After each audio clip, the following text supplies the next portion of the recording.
Good morning, everyone. Saturday here in August, here for another conversation with myself, Nick Corbett, and Macharia. Again, talking about topics that relate to his Ubrica project, a blockchain project aimed at addressing health care in the African continent. And today, we're going to look closely at DeFi, decentralized finance, and what is that? What has been going on with it, and how does DeFi impact the unbanked population and probably the greater population in Africa overall? So before we dive into those topics, Macharia, would you like to say good morning, maybe refresh people's memory of who you are, what you're doing? Oh, thank you so much, Nick, for this introduction. Everyone listening here and listening in the future, my name is Macharia Waruingi. I am the founder of Ubrica, that is Ustawi Biomedical Research Innovation Industrial Centers of Africa, and the creator of Ubricoin, that is cryptocurrency for global health. And so we are gathered today again to discuss about the effect of blockchain on global health, or effects of blockchain on health production, or effects of blockchain on health delivery to the people of the world. And today, we, as Nick said, we are going to focus on decentralized finance. That is, what is decentralized finance? What does it mean to the people of developing countries, mainly the unbanked population of the third world? And how are people using decentralized finance? So three fundamental questions. And so we shall look into the issues, how DeFi or decentralized finance has progressed over the past decade or so. Yes. Thank you so much for being here.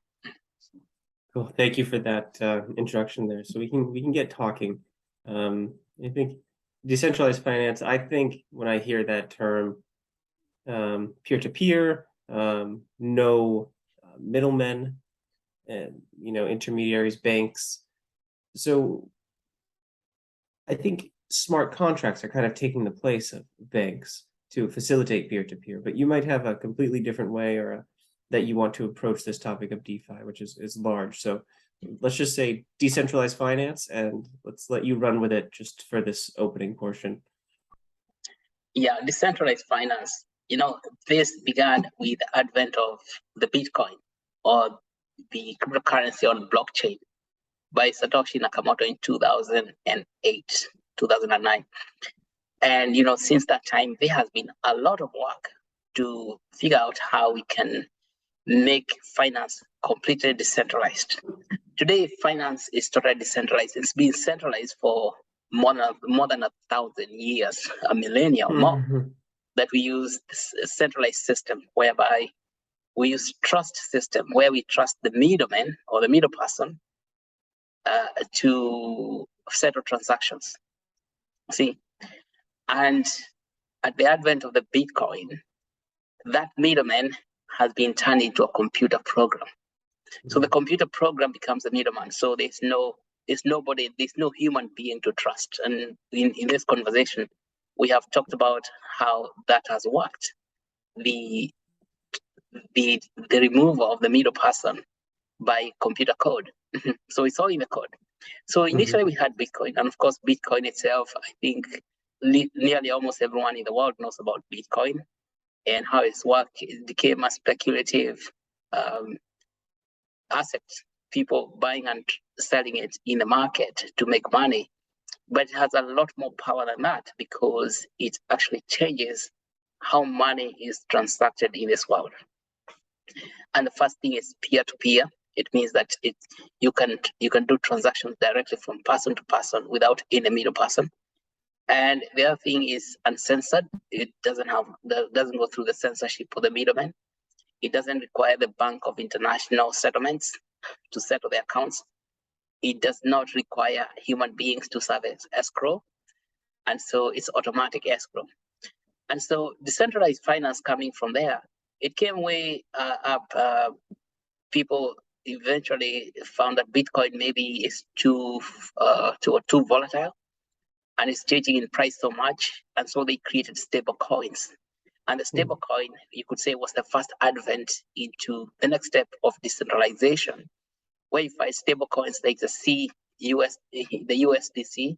That means that the token itself that's created on the blockchain ties its value to a stable regular currency like the US dollar, that is the USDC. And we have another known as USDT. The USDT is token that is tethered to the US dollar. That means that for every price of USDT, every time USDT retains the same price as the dollar, no matter what. So if the dollar goes up, if the dollar goes up, that means USDC decreases. Or they ban the USDCs, or if the USDCs increase, they actually ban them. So is that they make sure, the owners of Tether, the USDT, make sure that there is a ratio of 1 to 1 to the dollar. And of course, other stable currencies like, USDC. And then from there, there came other groups of people who said that if it can be stable like that, then it can be used for borrowing and lending.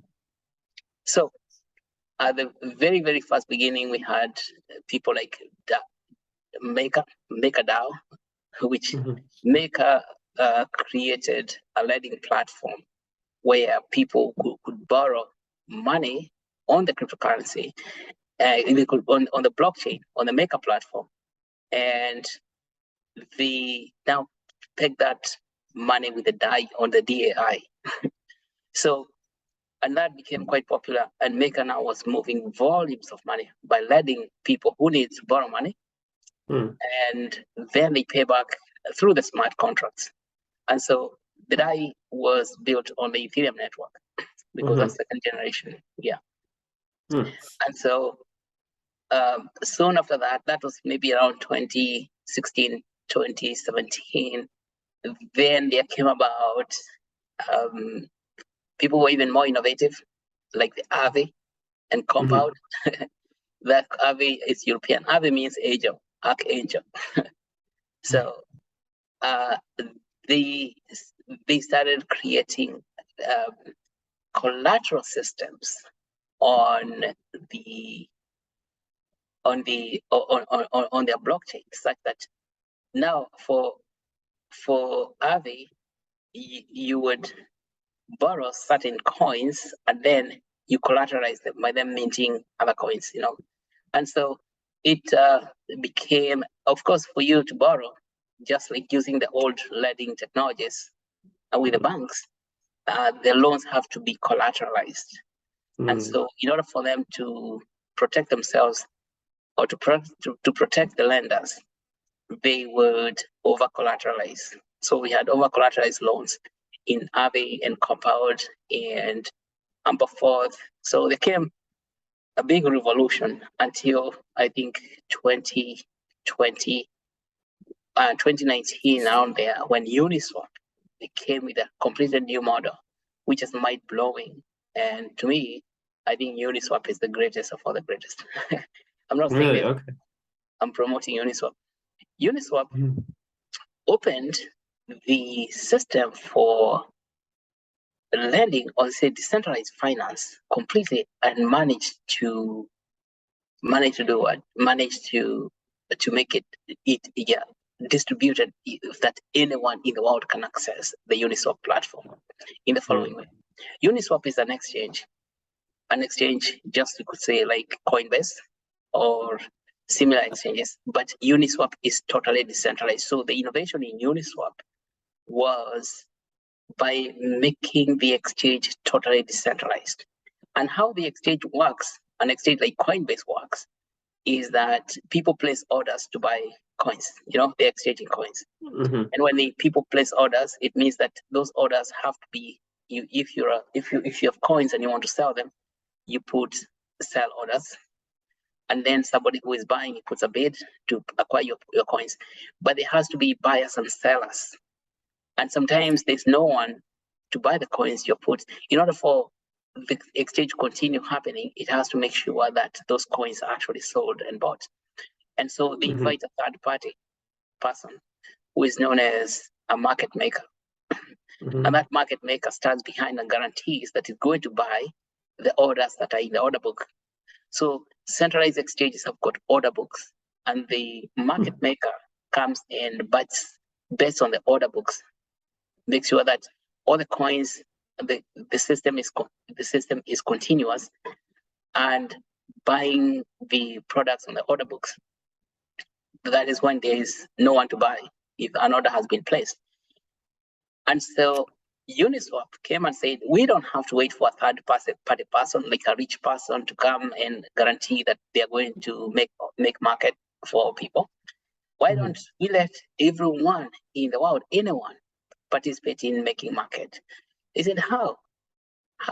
You see, if people are holding coins, like if you're holding a whole bunch of UBNs and you want to sell them, you want to sell them to another coin, say like Ethereum. First thing is, if someone is holding UBN, now Uniswap allowed the holder of the UBN to combine those UBNs with Ethereum to make a pair, say a trading pair. And that trading pair, when it's joined together on a certain ratio, that comes to, and I'm going to tell you a little bit about that ratio, a certain ratio, then it is put into the Uniswap market in what they call liquidity pools.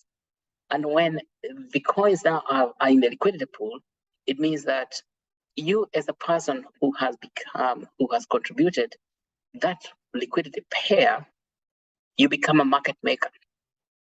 So now you can imagine the entire 7 billion people in the world are capable of becoming market makers, not just the richest, deepest pocket people who would participate in making market for the order book system in centralized finance.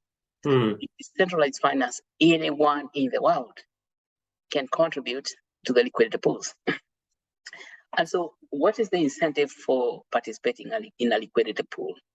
So when you contribute your coins, instead of holding your coins in the wallet, you put your coins in a liquidity pool in a pair like Ethereum UBN pair or USDT UBN pair, depending on whatever pair you want. In fact, Uniswap also allowed anyone who has any coin to form liquidity pairs.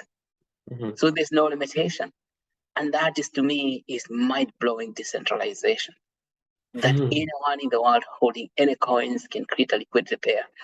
And then that liquidity pair is put into one pool. And you can see how the market for Uniswap just went up meteorically almost overnight and created what's called the Defi summer of 2020. It was insane. Yeah. So this means that that's one thing that, first of all, Uniswap allows you to create liquidity pairs, LPs, and then when you create a liquidity pair, Uniswap means a liquidity pair token. It's called an LP token. That LP token represents the value of the coins that you put in the pool. So it allows you to give your coins away and then continue holding your coins. It's like having both of them at the same time. Meaning that if you want your coins back, you can actually go and liquidate the LP token, and then you get your coins back. Now, what's the beauty of it? When people are now buying and selling, or what's called swapping, where they're swapping their coin within the liquidity pools, you as a person who contribute to the pool, you make a certain percentage, just like the banks make money out of people, or the deep pockets make money out of people. So that money is actually now being made by ordinary folks in the world participating. And that's why Uniswap became exceedingly popular and very, very fast. Of course, there were people who cloned it, like SushiSwap. SushiSwap. Oh, okay. Yeah, vampire attack. Vampire attack means that well, these are technical details of hacking into somebody else's work, and I think that was not very good for the social swap guys to do that. Then, of course, there came PancakeSwap, which is Binance chain, and of course that DeFi revolution in the crypto summer, it just went wild, and I think it's still going on today. And I'm very, very pleased by it. You know, one thing that happened to the coins is that initially, coins, when they were listed in the centralized exchanges, only a few coins could be traded and were known in this planet. But as soon as Uniswap came and people were able to do liquidity pairs, coins like UBN could appear everywhere in the world. Like now, you can actually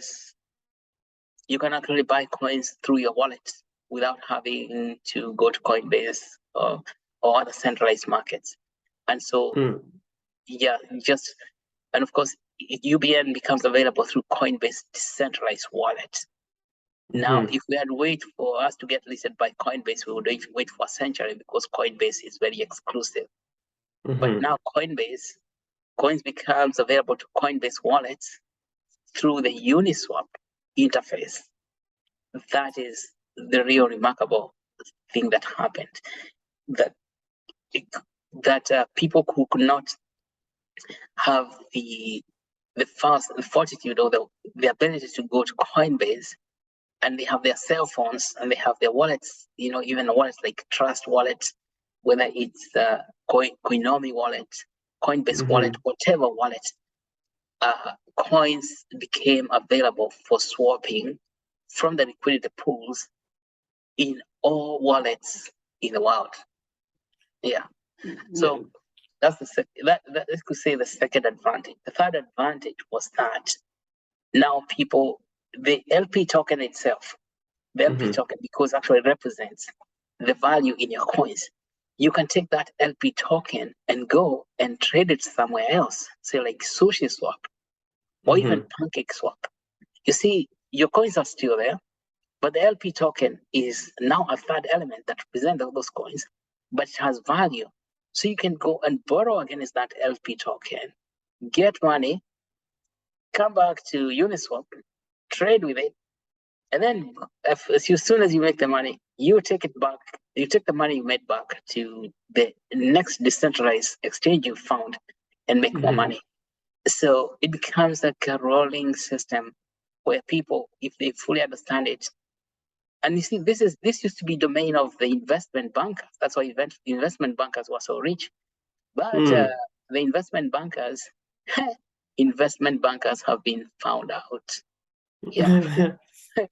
And then it gets even better that in the initial protocols like Ethereum, Bitcoin, Binance, they were all separate, you know, you could say siloed protocols.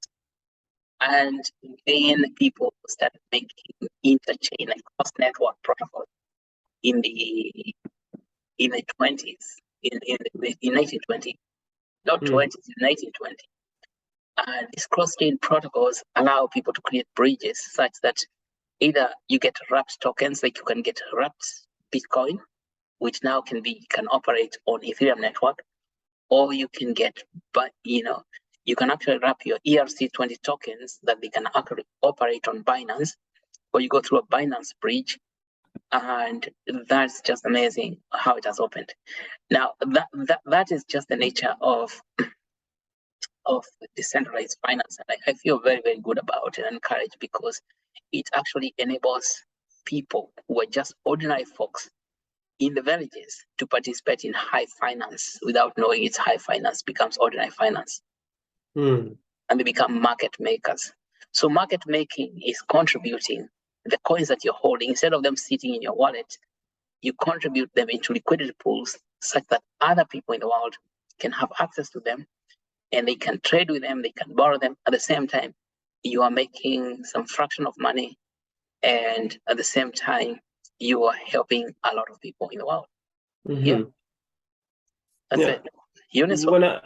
When I'm thinking about a liquidity pool prior to this conversation, I was thinking about like a communal account, a communal holding place for currency. And I was thinking someone would deposit their currency into it, other people would borrow that currency, and the person who deposited it would receive, interest on their deposit. And it sounds like that's what you're saying, but there's also this process of pairing the currency you're depositing with a different currency. What is the purpose of that? Why do we pair those? What is pair, as I said, is market making. And let me appreciate that term, communal, is that different people in the community are holding different quantities of bounty, of money. And instead of just holding money by yourself, you can volunteer your money to be used for trading or for lending to other people. And as an individual in the world, it's very difficult to just lend people money because you never know when they're going to pay or not. So what Uniswap has done is to enable ordinary folks to lend money in a way they are sure that they're going to get their money back, and the money is actually working for them. So every individual can be working at a commercial bank because this person is actually lending out money to other people, but he's not going to lose his money. He can actually withdraw his money anytime he feels like it's not doing enough. And so that's the spirit. Now, why would we do that? It's because, as I keep saying, that we have so much debt capital in the world. Debt capital also comes to the space where you have individuals who hold cash and they cannot lend that cash to their neighbors because there is no system of trust. There's no trust network to enable them to be sure that they shall be paid back that money if they lent it. And so they had to hold money. And if one person or a few people in society are the ones holding money and the rest of society doesn't have money, it does no good to anyone because the person without money and the person with money are just the same if there's no transactions. Yeah. And so these decentralized exchanges enable that to happen, to unlock that potential where those people who have got assets, they can bring them forth and feel confident bringing them forth because they know they're not going to lose them because the asset is already represented in the LP token. Even if the price went down, you're still holding your LP token, which you can redeem later. But you now make your money available for other people to work with. That's the power, that's the force of the decentralized finance. And you can see it's another way of bringing that debt capital into life. And it's very powerful in the African continent where the majority of the capital is debt capital. Can we think of the LP token as almost a certificate of deposit that you can show in other decentralized finance contexts to be seen as someone who's holding capital? Is that accurate? So you actually deposit your hard currency and you have the LP, which is your certificate. Yes. Okay. So it's exactly like a certificate of deposit. It means that the certificate of deposit is not the deposit itself. It's just a certificate. Yes. But it represents the equivalent of what you have deposited into that pool. That's where the liquidity pool tokens. Then with something like that, when I think certificate of deposit there with LP, another thing that pops into my mind is these NFTs, which is like these digital art, or I think there's so many more applications into it. And I was thinking a while ago that an NFT might be something that could be used as a mortgage. So if we have, you were mentioning a couple of weeks ago, unbanked people who have property, but there's no way to represent that property, like that house, in the market. And we need a decentralized way to represent that. Would an NFT or an LP or something of the sort be the mechanism to do that?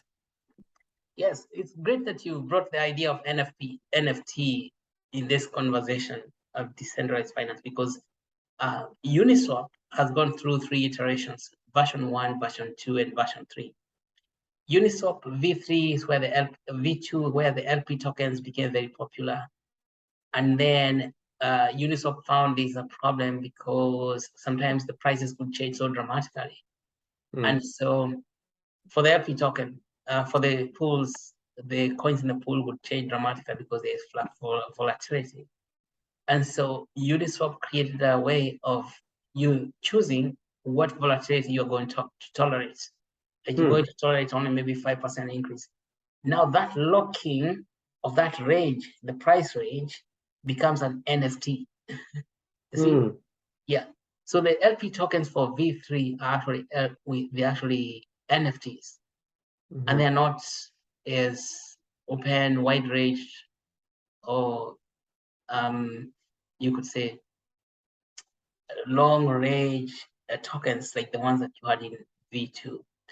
And so V3 tokens are NFTs, and that's non-fungible tokens. And so it means it just goes to reinforce your point that the LP tokens are actually NFTs. And that just reinforces what we are talking about, that anything that gets represented in the market can become NFT and has got value in its own and is tradable.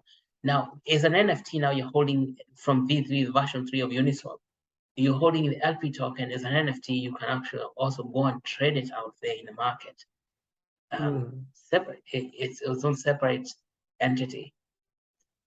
Is there any existing institution that can tie NFTs to physical objects in the real world so that they can be used to represent actual capital that we can touch with our hands, like a house, a car, in the digital marketplace? So we could transfer ownership of a house, say in Africa, by using blockchain?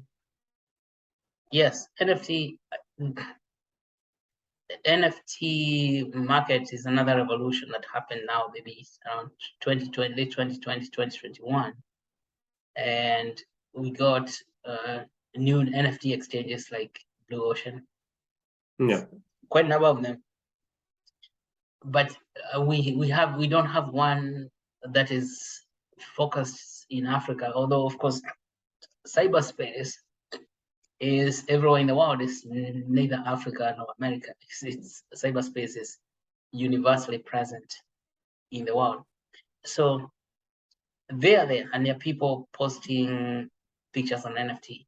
Now the question you're asking is that, is there someone saying that now these NFTs represents the housing? This, for example, or maybe real estate. We say real estate housing. Yeah, there are people who are creating such. In fact, there's some real estate companies that have gone on the blockchain, and they are selling. They are putting all the information, as much as they can get, on the blockchain, the real estate information. But now, the real estate, say in the United States, is very highly government entangled. All these title companies, and has a huge legacy system.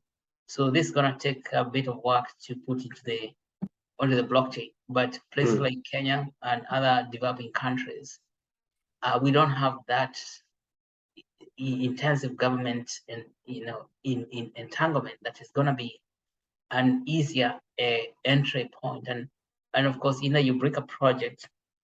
I've thought about that quite a bit in how we represent this product in the ground. The titles, land titles in the blockchain, and property titles, all kinds of titles that people get, and they become NFTs, and then people can buy them and they can trade them on the market. And so that is definitely a market that is waiting to be exploited. And to be exploited. Yeah, gotcha. It's a very huge market. Very huge. And I think NFTs so far the biggest innovation, the biggest exploitation, you could say, in the NFT market has been in the arts world. People do paintings and music, paintings, sports. That is particularly here in a Western community. That is where NFTs, but not in this real hardcore property projects like real estate. Yes. And it's coming. It is coming Okay. because not everyone is interested in arts and finance. Oh, my fridge is making noise again. Oh, it's not coming through too bad, so I think you're Oh, it's not coming. okay. No. I was wondering really quick. We're just about at 8:30, so we're getting close to our endpoint. But you were talking about purchasing UBNs, which is the currency for the Ubrica project, through a wallet, like the Coinbase wallet, which is different than the Coinbase app because it's not custodial. Your crypto in a Coinbase wallet is in the wallet, it's on the blockchain, and Coinbase isn't holding it for you. So there's no kind of protection there by Coinbase for that capital, that currency. Yeah. But in the Coinbase wallet, you said we can go to Uniswap and purchase UBNs. And I just want to offer my understanding of how I go about doing this, and maybe you can correct me and provide some instructions so other people can know how to purchase UBNs. And I would think on the Coinbase wallet, I know there's a DApps, like a decentralized applications tab, and I would think that the logic would be to go to that, look for the Uniswap DApp, and then do a conversion from a currency that I'm holding in my wallet to UBNs. Is that correct, or am I way off the mark here? That is correct. That is exactly correct. That you see, all wallets now have access to those DApps. DApps, that means decentralized applications. Usually it is at the bottom of the wallet, or whatever it is, depending on what wallet you have, whether it's Trust, Coinbase, Coinomi, whatever wallet. And we say, for example, you want to buy UBNs. Suppose you want to support the global health projects, you want to get UBNs to say, I am supporting global health, and that's why I'm buying these UBNs, because they're your cryptos. And so you go to the DApps. When you double tap on the DApps, when you open the DApps, then you go to, if you look for the DApp known as Uniswap interface, and Uniswap interface, then it's going to ask you to connect to Uniswap. And when you connect to Uniswap, then you can actually select the coins you want to swap. Either you're holding Bitcoin or you're holding Ethereum or whatever you're holding. Uniswap has got two things you can do.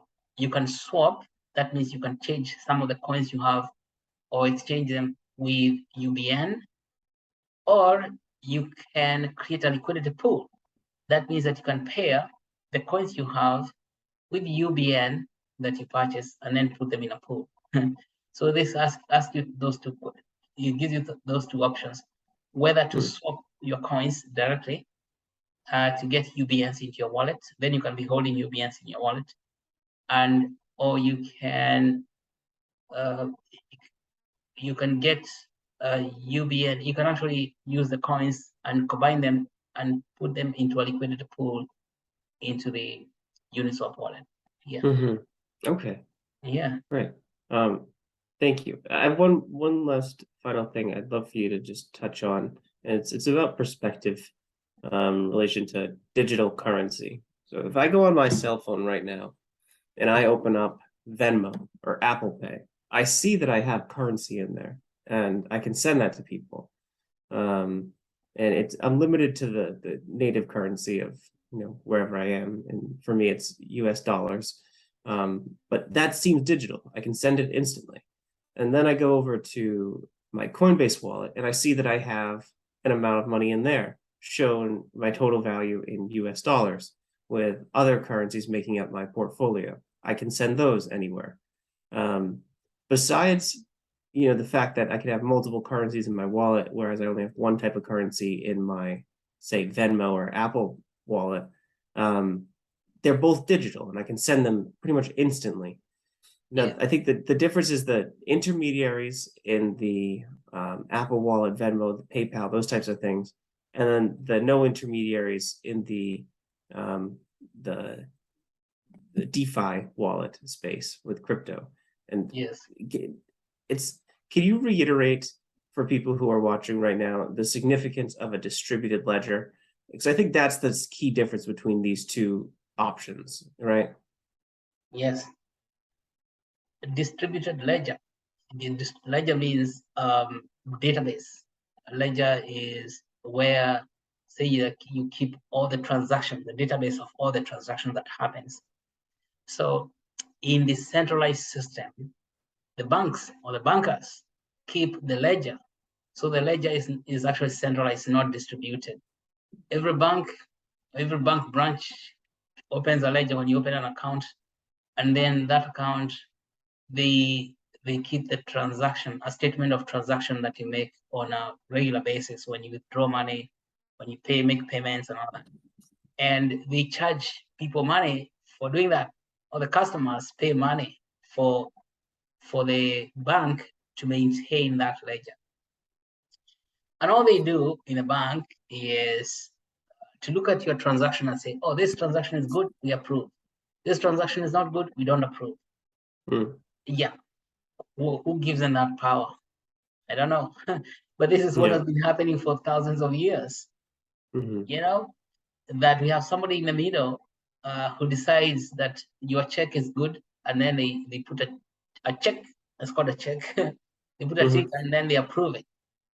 And without you being there, and that is what's called the trust system. So they are trustees that stay in the middle. And they cost a lot of money. Out of the money that you want to spend on something, they collect a certain percentage, which can range anywhere from 2%, but never less than that, to maybe 30% of the money that you spend. Yeah. And there are many. Sometimes they line up and we get stuck together, particularly if you're doing international transactions.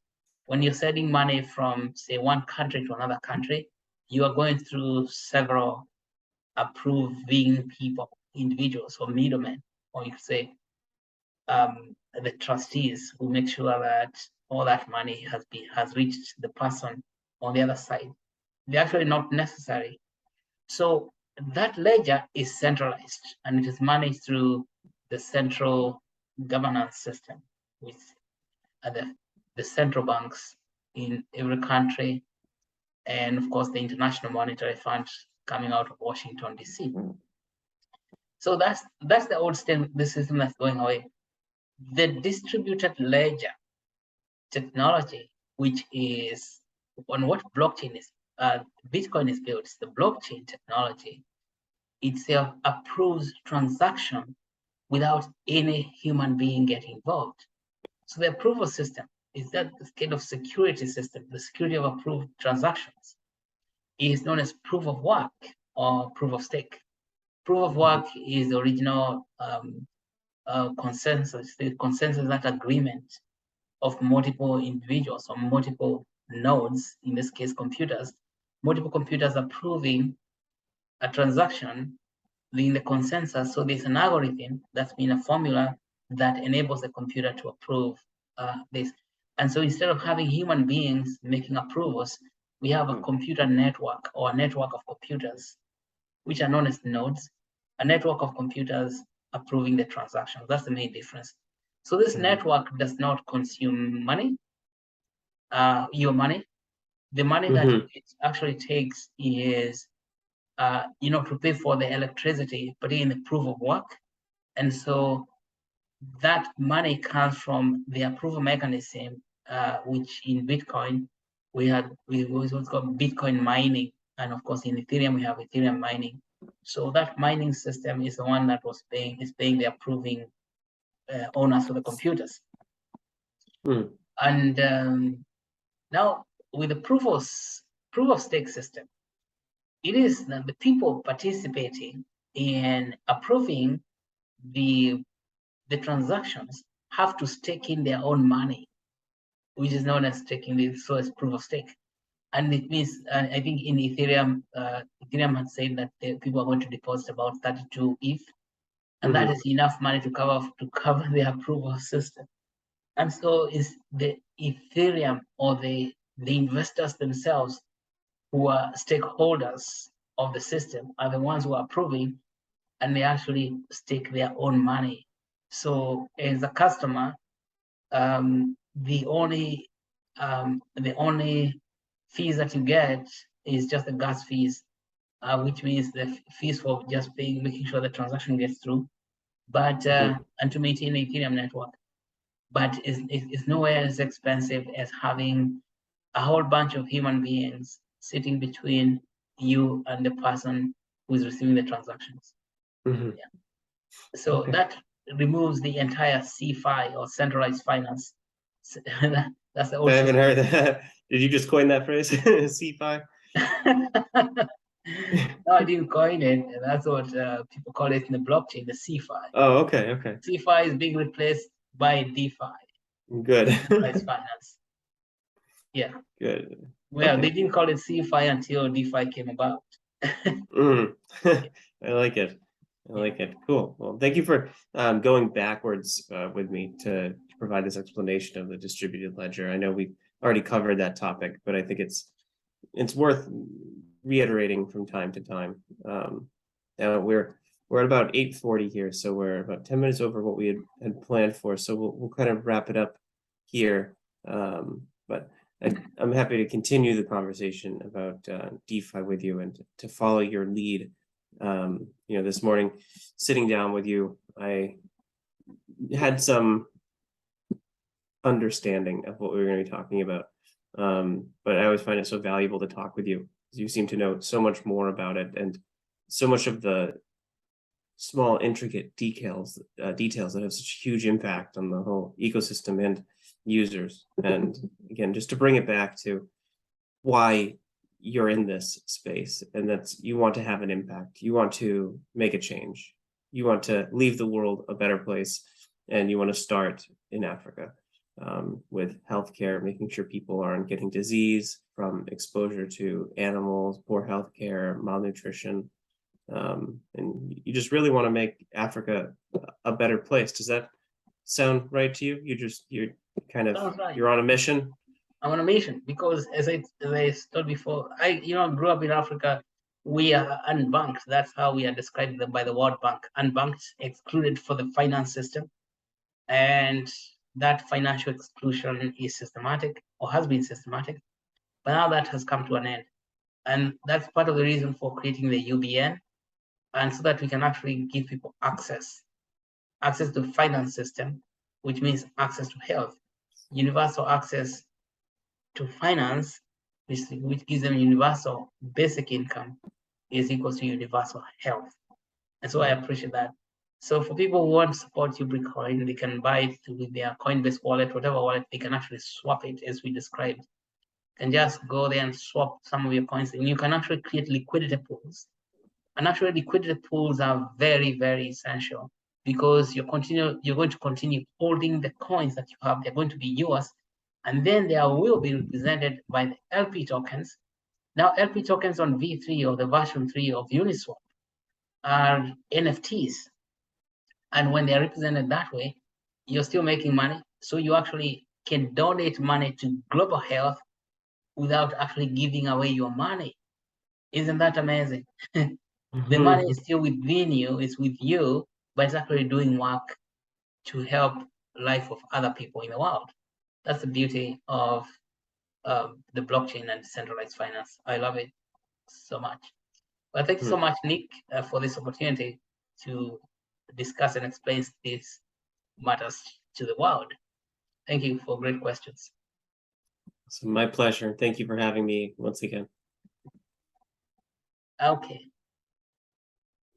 So we're going to stop there and say bye-bye and have a great week. Bye bye all and have a great week. Yeah.